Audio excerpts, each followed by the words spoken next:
¿Qué tal? Muy buenas tardes o días, dependiendo de cómo vean este video. Este video corresponde como la base de apoyo para la segunda clase de robótica. Entonces, vamos a proceder con el contenido de lo que sería la presentación.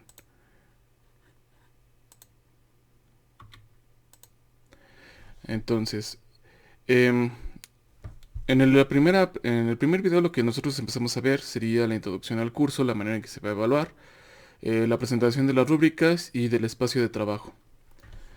En este segundo video, lo que nosotros vamos a ver sería lo que trabajaríamos en la segunda clase, que básicamente es una introducción a la robótica desde un punto de vista eh, pues más académico, donde nosotros hablaremos un poco de la introducción, el estado del arte de la robótica, los tipos de robot y las clasificaciones que hay entre los robots manipuladores y sus componentes, además de sus aplicaciones.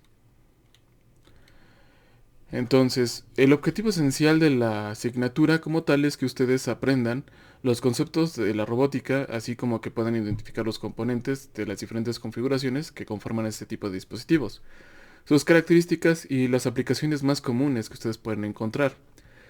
Pero primero debemos de contestar la pregunta acerca de qué es un robot. Esencialmente tenemos que ver un poco de la historia acerca de qué es un robot y hacer una diferencia en lo que es eh, tecnología. Y aquí es importante, ¿no? No necesariamente porque las tecnologías se vuelvan obsoletas dejan de existir, ¿no? Simplemente sigue existiendo entre nosotros tecnologías de la edad de piedra y eso no las ha hecho que desaparezcan, simplemente que han sido reemplazadas por otro tipo de tecnología. Lo mismo haría lo que se tiende a hacer lo que es la automatización y la robótica. Entonces, esencialmente debemos de comprender dos conceptos esenciales que es lo que es una herramienta y lo que es una máquina.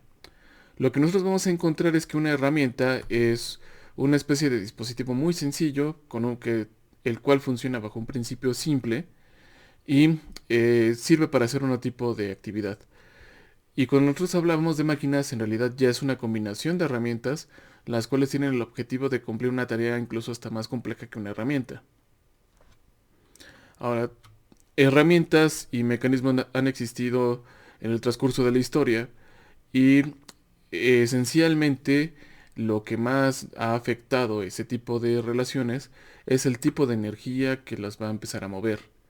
Entonces, el primer tipo de energía o de elemento que se utilizaba en un momento fue la parte hidráulica, pero también fue el trabajo esencialmente de bestias o de esclavos.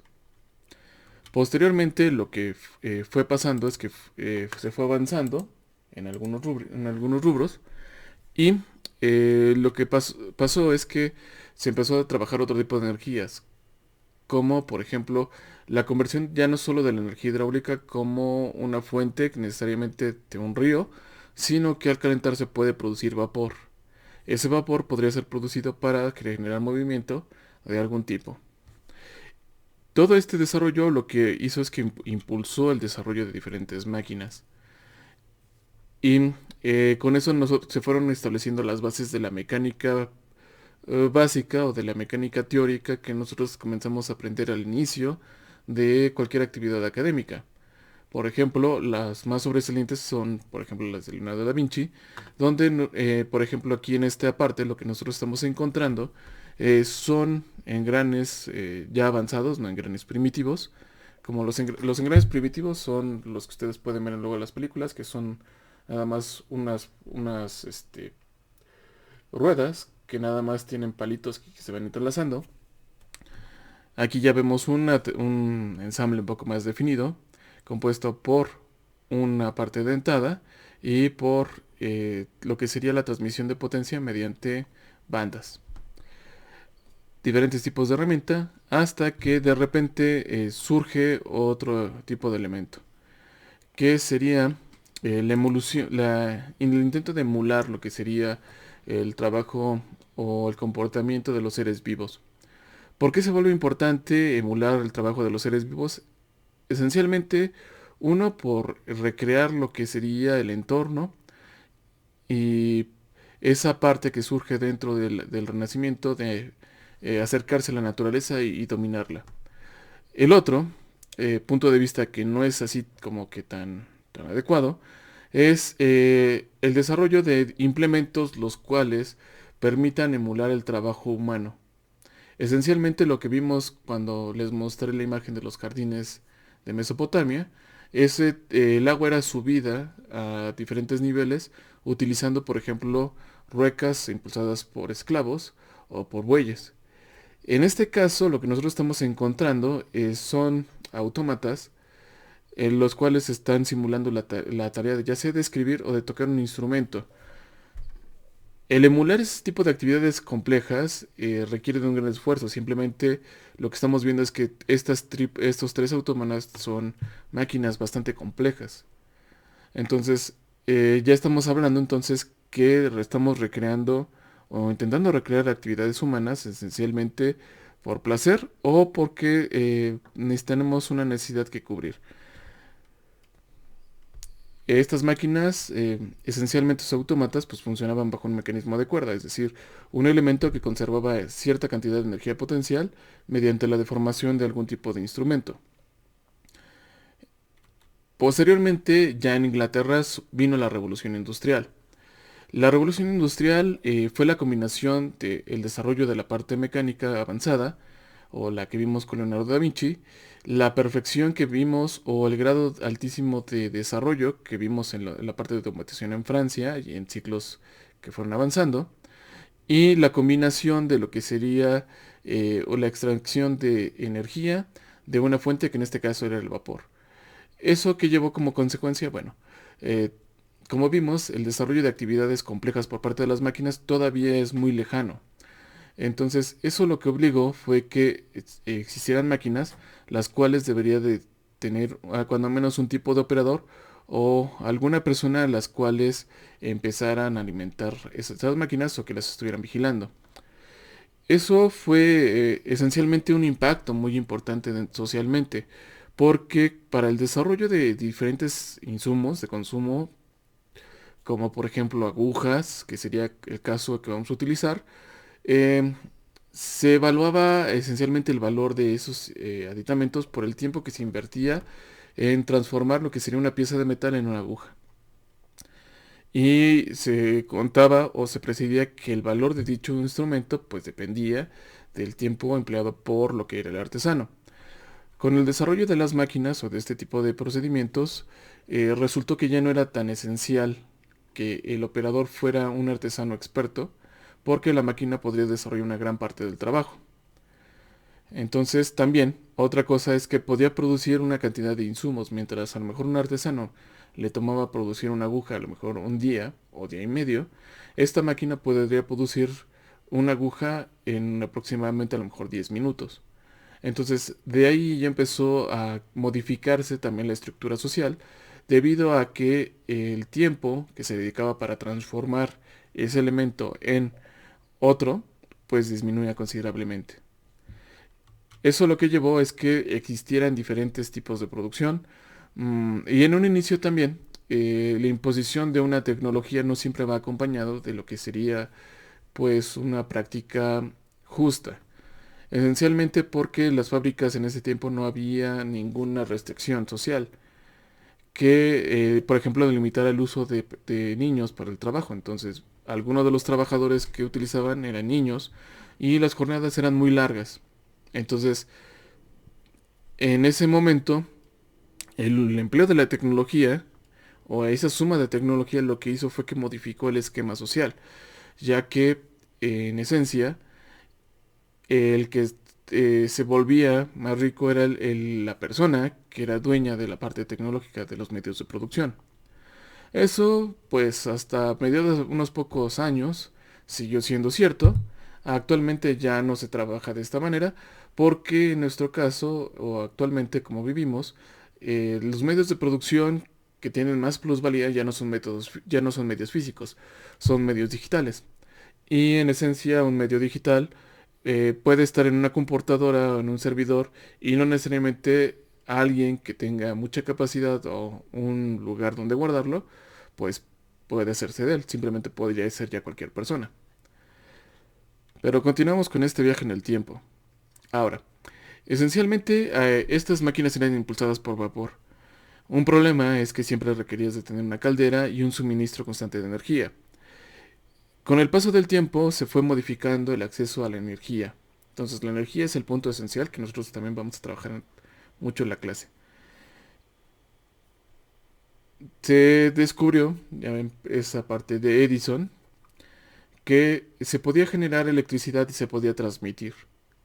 Entonces, esa parte de la transmisión de energía, sin importar que fuera de corriente alterna o de corriente directa, lo que encontramos es que podría transmitirse mediante cables y no necesariamente las fábricas o los dueños de las empresas tenían que ser dueños de los medios de producción de la energía. Y esta energía lo que podría hacer es que podría ser utilizada en diferentes dispositivos. Entonces, otro gran aspecto fue el mejoramiento de los sistemas de transporte. Los sistemas de transporte fueron una gran mejora ya que era más viable que hubiera producción y que llegara más lejos. Además que fuera más sencillo el mantenimiento de este.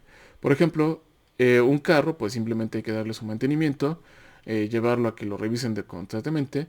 Y a diferencia a lo mejor de un caballo, ¿no? Que el caballo hay que cepillarlo, hay que darle de comer diario y hay que cuidarlo porque es un ente que se va transformando. En cambio, si un camión se estropea, pues simplemente a veces hay que repararlo o simplemente cambiarlo por otro. Y también los medios de transporte para las personas. Esto también fue algo muy importante porque esto le permitía a las personas moverse de un lugar a otro para tener una mejor posibilidad de trabajo. Entonces todo eso fue modificando la manera en que las personas fueron evolucionando y con esto pues cuando menos se llegó a un pináculo eh, pues tecnológico dentro de la parte mecánica. Después, en 1944 surgió la primera computadora por la necesidad de recrear o realizar cálculos esencialmente complejos. La mayoría de estos cálculos se realizaban a mano y se hacían en cuartos muy grandes con máquinas contadoras. Entonces era una tarea muy laboriosa. Entonces, para hacer cálculos, como por ejemplo la raíz cúbica que nos presentan aquí, para calcular a lo mejor aplicarlo en una trayectoria, pues se requería cuando menos de una cierta cantidad de personas y no estaba exento de errores. Entonces, con la trabajo o con la puesta de lo que sería la esencia de lo que sería la tecnología digital, se podrían crear computadoras, ya que un esquema digital puede representar cualquier número, en ese entonces en tipo binario, siempre y cuando fuera representado entre 1 y 0. Este número pues, puede ser representado en 1 y 0 y la operación o la raíz cuadrada puede ser programada dentro de un algoritmo.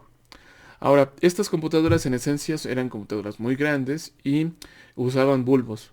Entonces un problema también de ahí, o bueno, se aprovechaba que la energía de la electricidad venía de lejos, se podía aplicar en estos elementos, pero un detalle es que requerían cuando menos de grandes espacios y de una cantidad considerable de energía. Además que de repente se presentaban fallos porque los bulbos se fundían.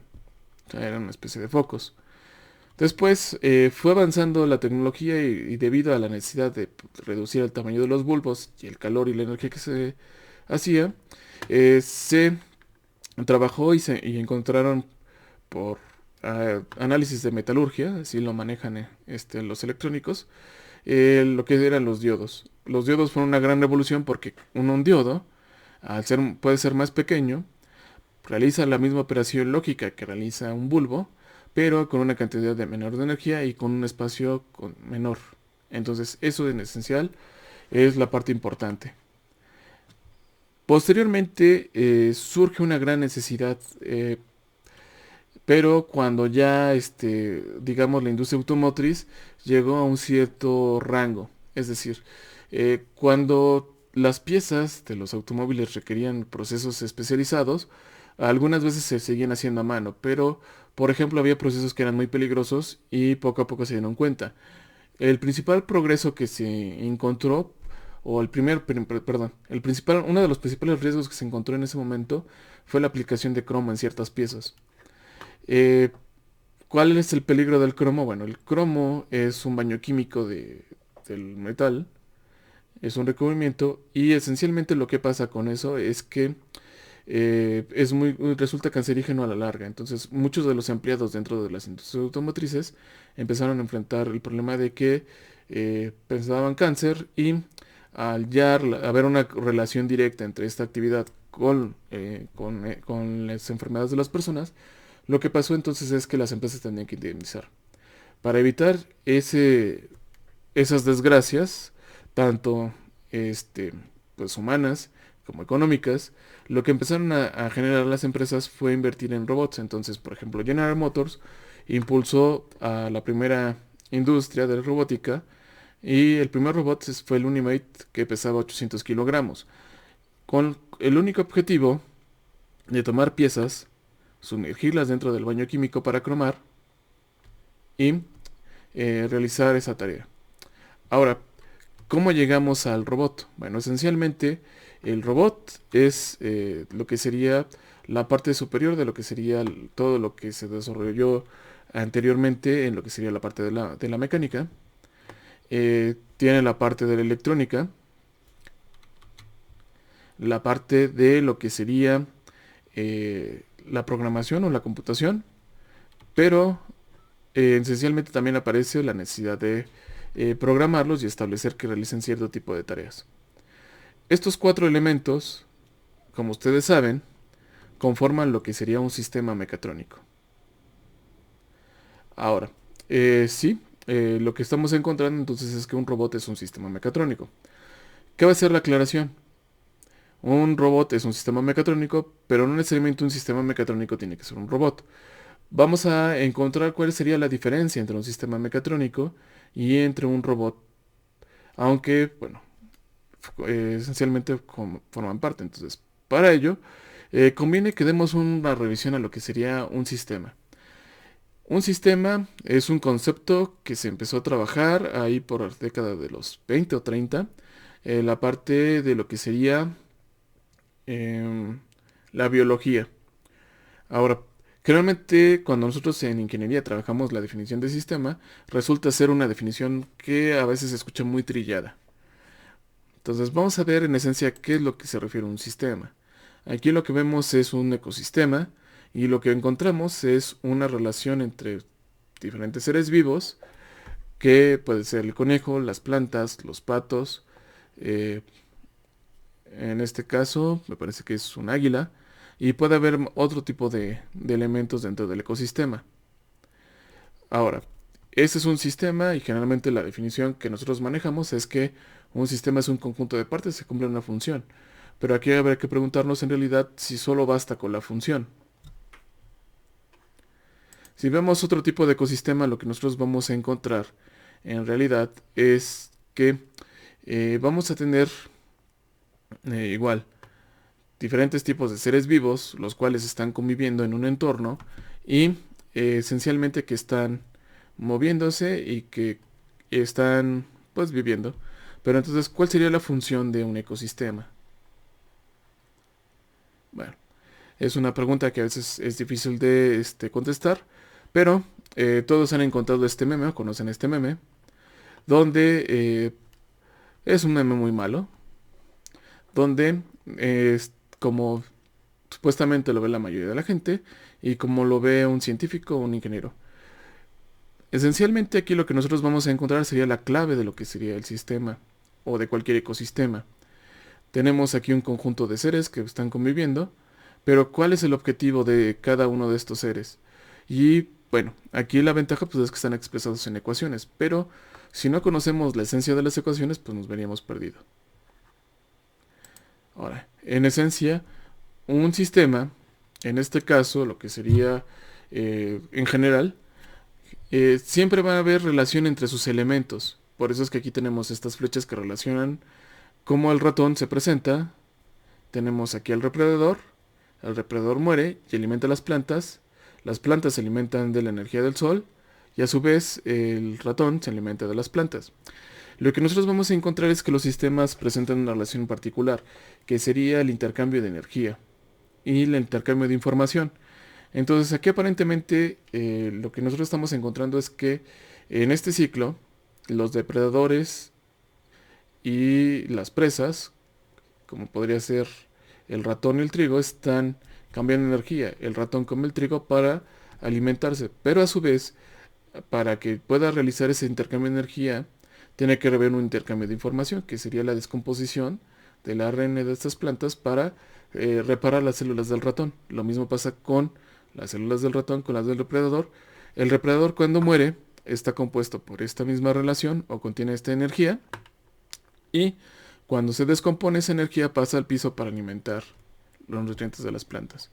Entonces, esencialmente, lo que nosotros estamos encontrando es que aquí lo que tenemos es una relación de intercambio de energía y de información, con el objetivo de transformar la energía que se presenta de una forma a otra. Entonces, siempre pongo este ejemplo, que ya es un ejemplo que ya es un poco viejo, donde lo que nosotros tenemos sería un sistema mecatrónico avanzado, que sería un Bugatti Veyron, en el cual todo este sistema lo que tiene como objetivo es cumplir la relación de que este auto se mueva lo más rápido posible. Entonces, si nosotros revisamos cada elemento o cada sistema que compone este auto, lo que vamos a encontrar es que tenemos intercambios de información y energía constantemente, con ese objetivo en particular. Ahora, este sería un sistema mecatrónico muy avanzado. Si lo comparamos con un sistema mecánico, aquí tenemos una comparación. Aquí lo que tenemos es el Bugatti Veyron y tenemos, en este caso, el F1 McLaren. ¿Y cuál era la diferencia entre estos dos autos? Bueno, este es un sistema mecatrónico completo. En cambio, en este momento lo que apostaba McLaren era en un sistema el cual era totalmente mecánico. Entonces no había casi no había electrónica en este vehículo, y de hecho el motor, para tener una mejor refrigeración, estaba en una parte envuelta por oro para hacer la transmisión física. Lo que vamos a encontrar es que en un inicio el sistema mecánico empieza a ganar o gana el sistema mecatrónico en un instante, pero el manejo de información que recibe el sistema mecatrónico del entorno y del piloto modifica cómo opera, y de repente lo que hace es que se vuelve más rápido que el vehículo. Es otra cosa que vamos a encontrar. Los sistemas mecatrónicos son capaces de adaptarse. Ahora, este sería el sistema mecatrónico, pero todavía no sabemos si podemos determinar que esto sea un robot. Vamos a ver si el video de aquí funciona. Ah, no está funcionando. Entonces, otro ejemplo que nosotros podríamos encontrar sería, por ejemplo, un Tesla.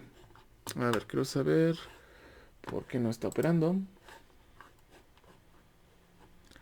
Ustedes saben cómo es esto. Bueno, el video lo veremos en clase. Y bueno, este video en particular es el video de las pruebas de un auto de Google para probar su sistema autónomo. En esencia, lo que nosotros vamos a encontrar en este video es que la persona que está sentado del lado del piloto tiene en sus pies una computadora, el cual lo único que hace es mandar un comando y el vehículo empieza a manejarse solo. Y este es capaz de recorrer una pista y de librar cierta cantidad de obstáculos. Ahora, ¿cuál sería la diferencia entre el sistema mecatrónico que vimos, que sería el Bugatti Veyron, y ese sistema mecatrónico? Bueno, la principal esencia que nosotros vamos a encontrar y que va a definirnos lo que sería un robot sería la autonomía del sistema.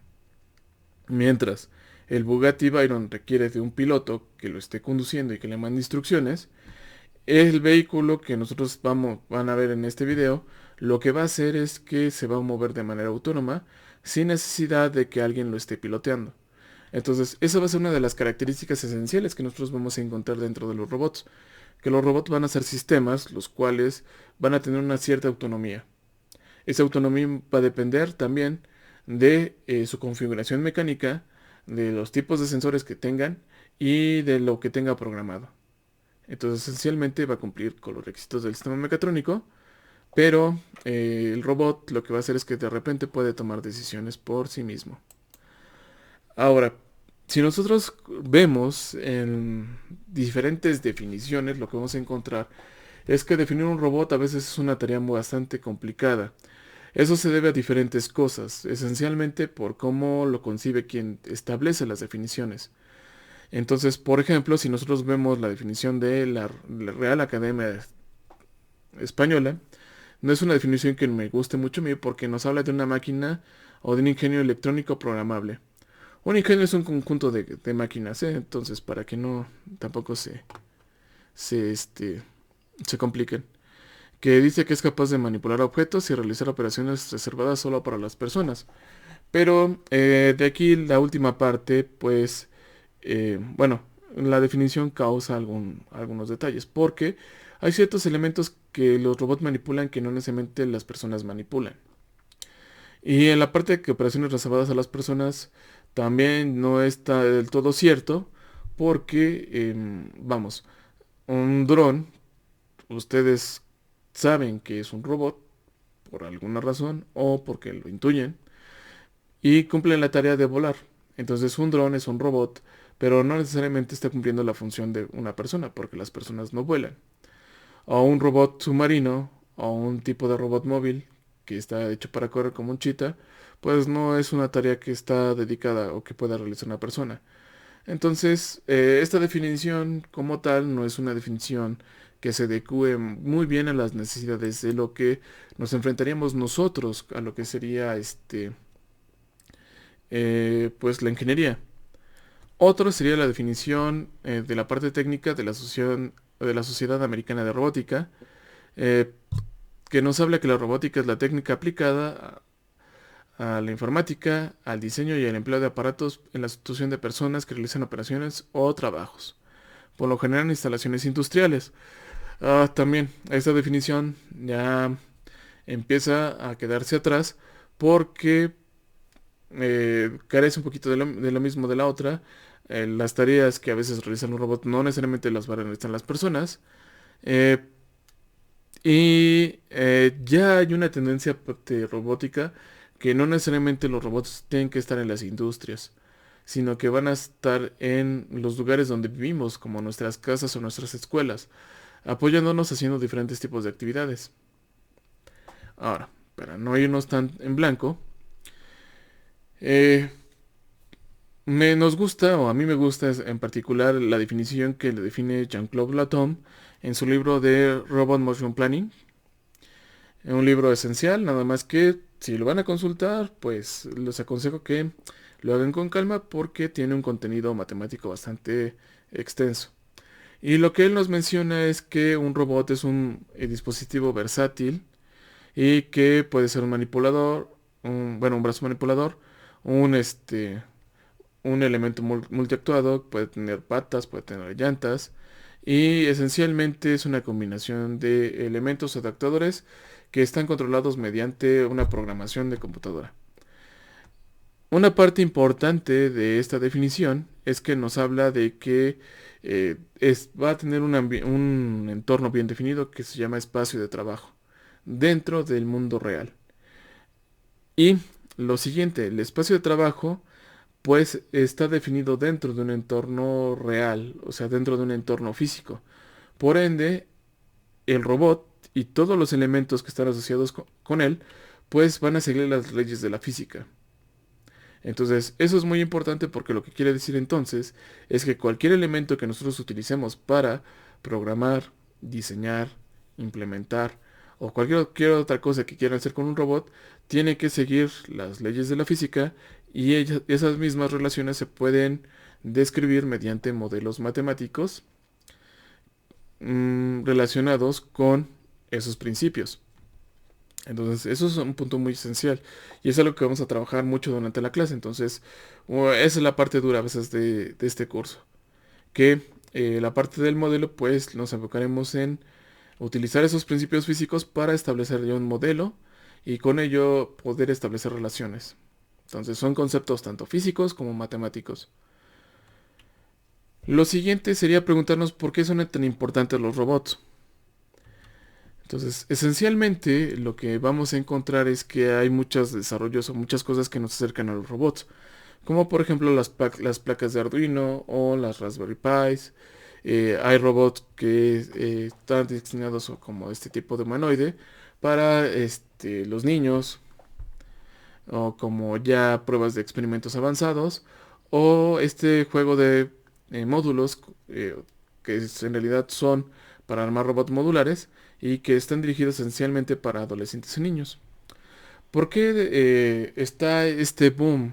Bueno, ahorita esencialmente después de la pandemia lo que nosotros encontramos es que las cadenas de producción se han detenido y que eso ha sido algo muy costoso y no sabemos qué tan costoso puede ser. Y esto nos presenta también varios tipos de desafíos, incluso antes de que existiera la pandemia. Lo que estoy presentando aquí es la pirámide de distribución poblacional del mundo y cómo estaba en 1950, cómo estaba en 1910 y cómo se espera que esté en 2050 y en 2100. Lo que nosotros vamos a encontrar es que se le llamaba pirámide de distribución poblacional porque tenía forma de pirámide. En esos momentos, en la época de los 50, pues la gente vivía menos. Eso quería decir que, por ejemplo, había una cierta cantidad de personas mayores que recibían un tipo de pensión o algún tipo de apoyo para que pudieran sobrevivir. Ese tipo de apoyo, ¿de dónde venía? Bueno, esencialmente esta pirámide la podríamos distribuir en tres segmentos. Un segmento eh, que son los segmentos de crecimiento, que sería la más o menos de entre el percentil de aquí de 15 a 19 o de 20 o de 20 a 24, como, dependiendo de cómo lo quieran ver, donde esencialmente, bueno, abajo del de 15 y 19, pues esencialmente lo que se tiene ahí es pues infantes, niños, los cuales su labor esencial pues es ir a la escuela o pues no están involucrados directamente en alguna actividad, idealmente en una actividad laboral, es decir, no es eh, población totalmente productiva económicamente hablando. Posteriormente también, en esta distribución de los 50, la gente se pensionaba aproximadamente a los 60, 65 años. Es decir, que había un estrato aproximadamente por aquí, que era el estrato productivo, el cual pagaba impuestos, generaba este dinero y generaba plusvalía. Ese dinero pues servía para mantener a los niños y para pagar las pensiones de la gente adulta. Conforme ha pasado el tiempo, la gente empezó a vivir mejor y más. Eso ha que llevado, bueno, lo que nos ha llevado es un cambio de que ya no sea una especie de pirámide poblacional, sino que se esté comportando todo como una campana. Entonces, eso lo que quiere decir es que hay más personas en edad avanzada, las cuales requieren, de cuando menos, del pago de su pensión. Y en la mayoría de los casos, los pagos de las pensiones se realizan mediante, pues, lo que se les quita a las personas de edad productiva. Entonces, conforme vaya creciendo o vamos avanzando en el tiempo, lo que vamos a encontrar es que nos vamos a encontrar con personas adultas y eso va a presentar una desventaja que entonces pues también va a haber una pequeña disminución o va a haber una carga mayor en la parte que es productiva. Entonces, una forma de evitar el problema de que se queden las personas mayores sin pensión, pues es volver más productiva esta parte, si es posible.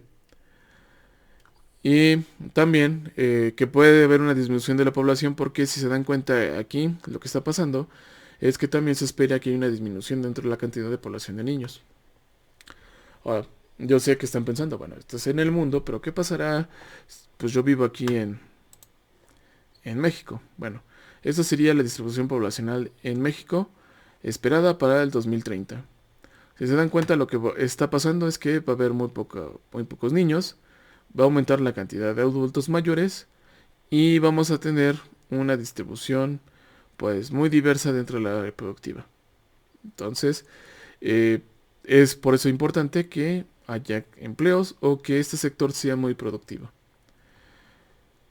Ahora, esto es en México en general, pero si nos vamos a la zona conurbada, toda esa información del INEGI la pueden consultar ahí también. Lo que están encontrando es que hay un aumento dentro de la población adulta, una reducción considerable en la cantidad de niños, es decir, va a haber una muy poca suplantación dentro de la parte adulta. Eso significa que entonces va a tener un gran impacto en el desarrollo eh, económico, porque mucho del trabajo que se realiza en este momento en el país es un trabajo de maquila. Esto quiere decir que entonces muchas de las actividades pues se van a ver afectadas porque no va a haber personal que lo supla. También yo les comentaría, ¿no? ¿Quién quiere trabajar haciendo labores de manufactura? Son trabajos muy pesados donde se gana muy poco. Entonces también no es como que algo muy aceptable.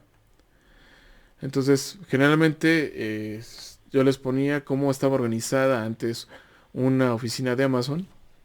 Es más, dejen. Bueno, lo que ustedes pueden ver es que en ese momento no había un buen control de los anaqueles. Entonces estaba todo revuelto.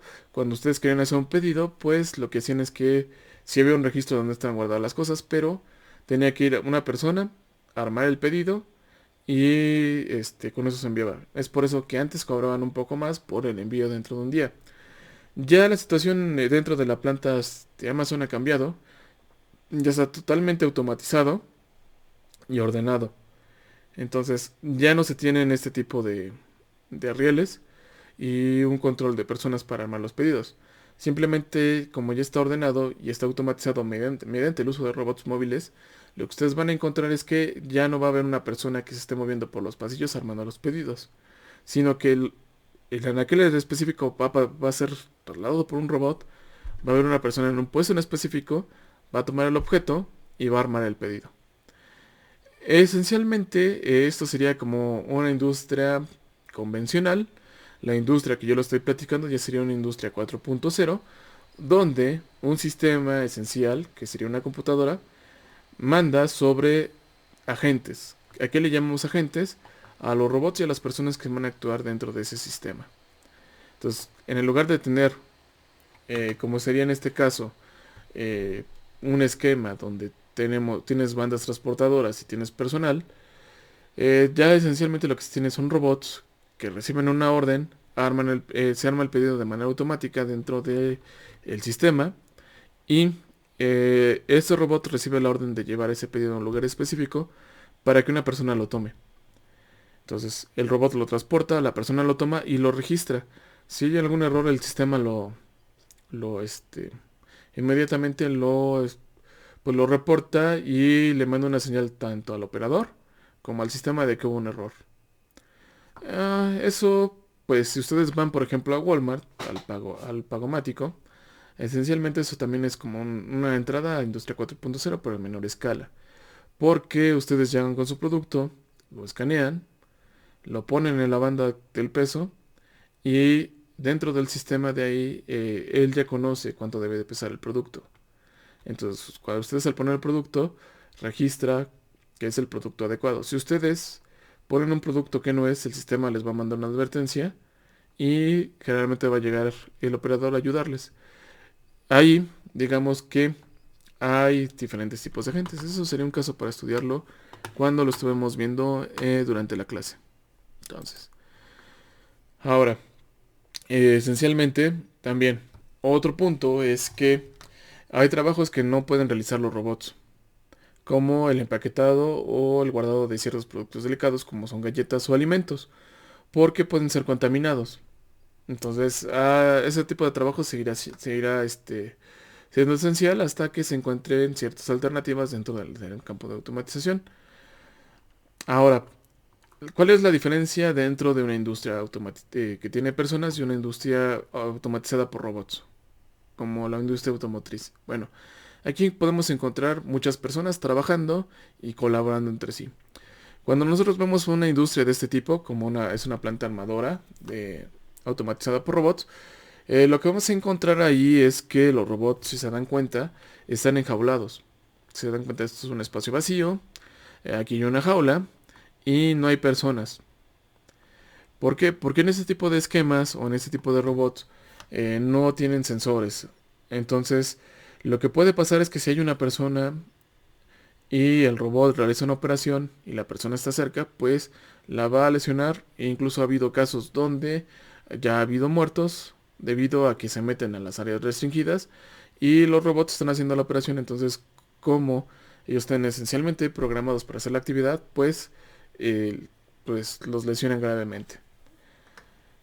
Entonces, en este tipo de esquemas, que sería un esquema convencional dentro de una fábrica de robots, lo que vamos a encontrar es que los robots están aislados y básicamente son operados de manera remota mediante controladores externos. Ahora, un detalle importante, en la mayoría de las industrias, por ejemplo en la industria automotriz, los robots no pertenecen a la empresa. Los robots son rentados por ya sea la empresa que sería ABB o KUKA. Y conforme pasa el tiempo, lo que va pasando es que los robots se van desgastando, van perdiendo algunas de sus propiedades y dejan de operar como se espera dentro de los estándares de calidad. Entonces, cuando llega el tiempo, los robots se les da mantenimiento o totalmente son descartados totalmente y se pone un nuevo robot. Entonces, es así como funciona luego dentro de este esquema, donde esencialmente, pues quienes trabajan en ese esquema no diseñan robots, sino que están más dedicados al mantenimiento y al diseño de los espacios de trabajo. Otro punto, como el que les había mencionado, es el envejecimiento de la población. El hecho que tengamos más envejecimiento, pues resulta un problema porque, pues como pueden ver, no nos estamos haciendo jóvenes. Y lo que resulta es que entonces vamos a requerir que las personas mayores sean cuidadas o reciban cierta cantidad de apoyo. Entonces, en ciertos lugares hay una crisis porque no hay suficiente personal que apoye a las personas adultas. Y una persona adulta, conforme va creciendo, pues va requiriendo de más atenciones, de más cuidado. Otro detalle también que pasa es que también las personas que cuidan también son personas y van envejeciendo. Entonces, con una reducción de la población, significa que también va a haber menos cantidad de personas que ayuden al cuidado dentro de las personas adultas o dentro del propio sistema de salud. Entonces, eso es un problema grave. Es por eso que una de las partes es el introducir robots para el apoyo dentro de este tipo de actividades, ya sea transportando a personas o insumos, es decir, que transporten materiales peligrosos dentro de los hospitales, porque el transporte incluso hasta de las sábanas puede resultar una labor peligrosa por la cantidad de elementos infecciosos que puede haber. Otro punto también es que al reducirse la cantidad de personal, también se va a reducir la cantidad de personal médico disponible y eso puede causar un problema. En esencia porque va a haber una reducción en la cantidad de especialistas disponibles. Entonces, un punto sería lo que sería la teleoperación o la telemedicina, mediante el uso de tecnologías como la aplicación de robots. Entonces, aquí lo que estamos viendo es la utilización de un robot Da Vinci, donde tenemos un especialista entrenado para utilizar el dispositivo y realizar algún tipo de operación. Entonces, generalmente la cirugía robótica o asistida por robots está dirigida a la paraloscopía, para que sea lo menos invasiva posible y que mejore la recuperación del paciente. Otro punto también que hablamos es el lugar donde vivimos. Entonces, ahorita no hay en todos los lugares, pero ya va a ser cada vez más común robots que nos apoyen dentro de las casas. Ahorita la mayoría de los robots más comunes que podemos encontrar son los robots que limpian o que barren. Ahora, ¿cuál es la dificultad que nosotros vamos a encontrar en nuestros hogares? Bueno, nuestros hogares son esquemas estructurados, pero son variados.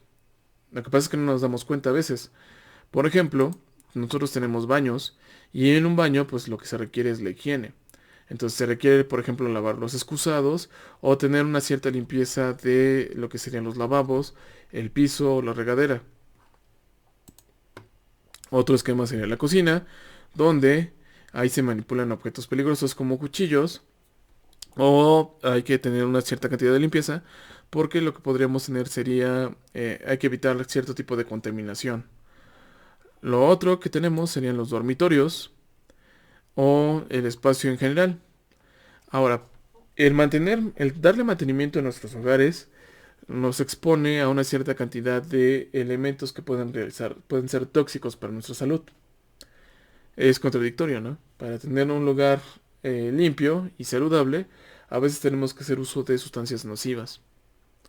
Entonces, uno de los planes también es que reducir el peligro del acercamiento a este tipo de sustancias mediante el uso de robots. Con lo anterior, lo que nosotros podemos hacer es que podemos clasificar a los robots, como los vamos a encontrar, en tres áreas importantes, que sería la robótica industrial, la robótica de servicios. La robótica de servicios en algunos casos es la aplicación de robots industriales en actividades que no sean eh, industria metalmecánica. Entonces, generalmente robótica industrial se conoce como cualquier robot que esté en una industria metalmecánica y robótica de servicios en cualquier otro tipo de actividad productiva que no necesariamente tendría que ser actividad metalmecánica, como la industria agroalimentaria. Otro tipo de robótica que se maneja y que nosotros no vamos a manejar esencialmente porque no es nuestra área de interés sería la robótica militar. Entonces, esencialmente lo que vamos a encontrar es robótica industrial, van a ser robots que van a soldar, que van a mover objetos o esencialmente que van a hacer algún tipo de labor. Ahora, también hay un gran punto de investigación en la robótica industrial porque los robots pueden manipular herramientas. Por ejemplo, aquí estamos viendo que está manipulando una herramienta de corte. Y a diferencia de, por ejemplo, una máquina convencional, por ejemplo, que podría ser una fresadora automatizada, es que ambos dispositivos requieren diferentes cosas. Si comparamos el trabajo que está haciendo este robot con lo que haría una fresadora convencional, lo que nosotros vamos a encontrar es que esencialmente hay dos diferencias. En la parte estructural, para que nosotros podamos implementar un robot, únicamente lo que requerimos es en establecer em, una estructura, establecerla nada más para el robot. Si nosotros lo comparamos, por ejemplo, con una C industrial más grande, lo que vamos a ver es que vamos a requerir una cimentación más grande del dispositivo para que este no vibre, no se voltee, y eso a su vez también es más costoso. Y también eh, esas máquinas, por lo general, al final lo que requieren es una combinación de diferentes platos, entonces significa que entonces se volvería un poco más compleja. Lo que ustedes van a ir encontrando es una situación cada vez más común entre la aplicación de este tipo de robots por este tipo de máquinas. O una combinación distinta, dependiendo de la complejidad de las piezas que manejen.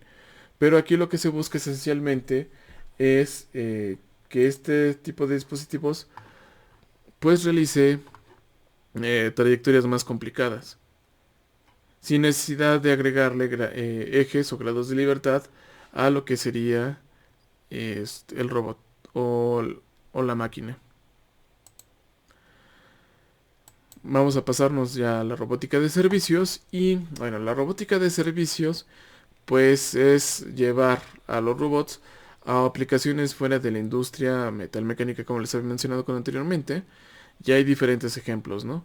Como sería el Asimo de Honda, el cual está entrenado esencialmente para ser un asistente dentro de las oficinas, realizar el trabajo que a veces nadie quiere, como llevar el café. El otro, pues también ser una persona que reciba o que sea un guía dentro de instalaciones de museos o dentro de empresas, que ayuden a veces en labores de rescate, como sería en áreas de desastre o en incendios, como el robot bombero que vemos aquí, o simplemente un robot de servicios que vaya al supermercado y que nos pueda surtir una lista. Ahora, esencialmente lo que nosotros vamos a encontrar dentro de la robótica de servicios van a ser varios retos. Esencialmente va a ser que, como vemos en esta imagen, La mayoría de los problemas a los que se van a enfrentar este tipo de robots en la robótica de servicios es que el ambiente en el cual van a estar sumergidos va a tener circunstancias totalmente heurísticas.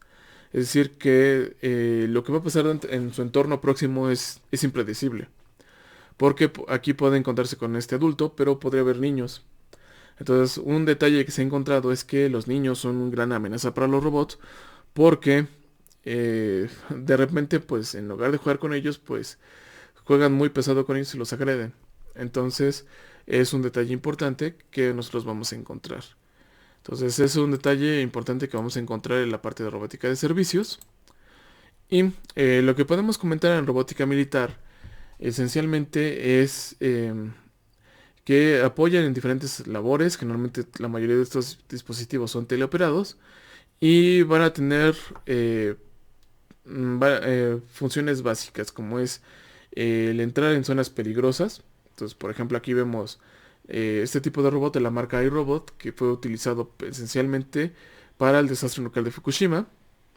Entonces ahí lo que pasó es que este robot lo metían para darle vuelta a las válvulas, se dieron cuenta que no podían y por eso es que al final pues la gente tuvo que entrar y hacer las labores porque los robots teleoperados no dieron suficiente, no tenían suficiente rendimiento para hacerlo.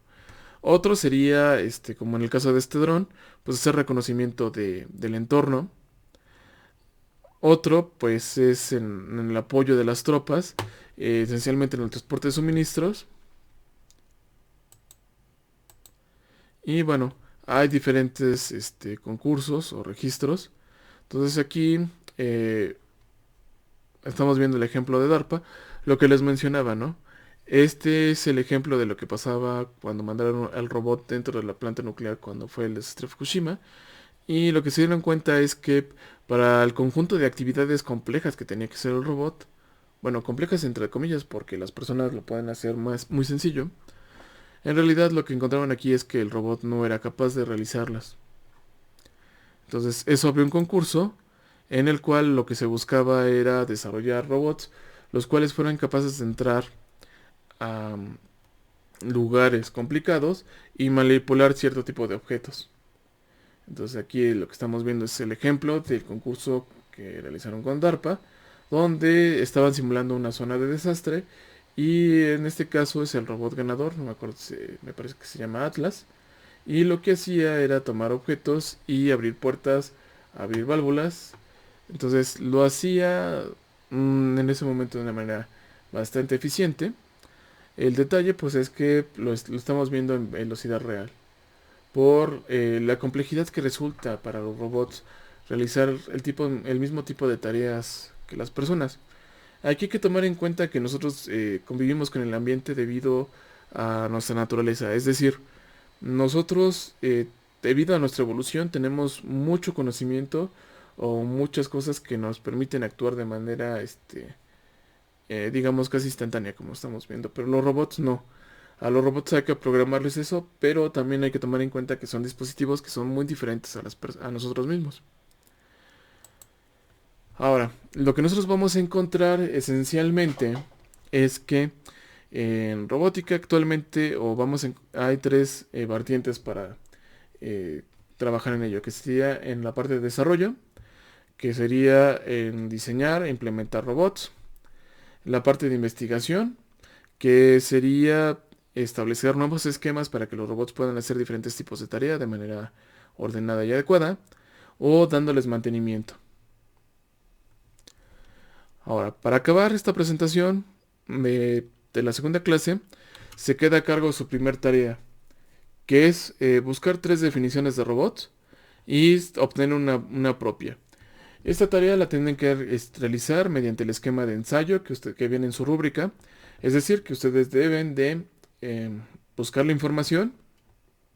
La información debe venir en formato IEEE. Escribir esas definiciones como parte de su investigación. Y al final deben de poner la definición propia, pues debe de venir escrita dentro de como si fuera el ensayo. Es decir, debe de venir una parte de introducción al tema, una parte de desarrollo y sus conclusiones, que sería su definición, con base en la información que van a encontrar. Van a encontrar información que es muy repetitiva, pero también van a encontrar información que les habla de la gran variedad o de la visión que hay en las personas que trabajan dentro del área de la robótica. Entonces, con esto terminamos la presentación y dejaremos el video posteriormente para la tercera clase. Cualquier duda o comentario lo pueden hacer, ya sea por el tablón de novedades dentro del Classroom o mandar un correo a mi dirección. Entonces, nos vemos en clase o en el tercer video.